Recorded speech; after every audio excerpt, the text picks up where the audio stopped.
Nous sommes pratiquement à mi-chemin de la conférence sur le changement climatique de l'ONU à Paris.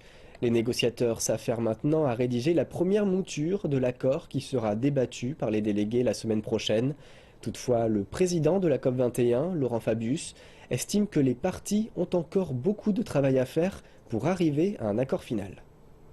À ce stade, quelles conclusions peut-on tirer? La première, c'est que, comme on dit en français, je ne sais pas quelle sera la traduction en anglais, le compte n'y est pas encore. La deuxième conclusion, c'est que je souhaite vivement que l'esprit de compromis permette d'avancer. J'espère que le texte qui me sera remis demain enregistrera de nouveaux pas vers le compromis.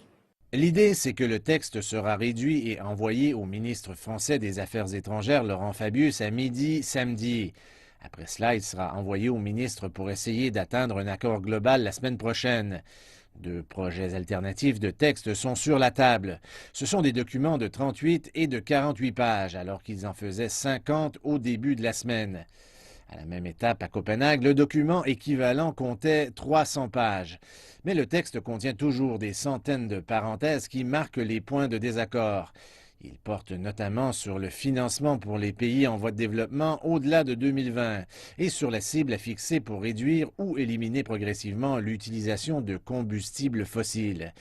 Toutes les parties impliquées reconnaissent que leurs plans ne sont pas assez efficaces pour limiter une hausse des températures de 2 degrés Celsius comme le souhaite l'ONU. Pendant ce temps, plusieurs manifestants se sont réunis à l'extérieur du site de la conférence pour dire que cet objectif de 2 degrés Celsius n'est pas suffisant pour protéger les pays les plus vulnérables face au changement climatique et à la montée du niveau de la mer, parmi lesquels on compte plusieurs pays insulaires dans le Pacifique.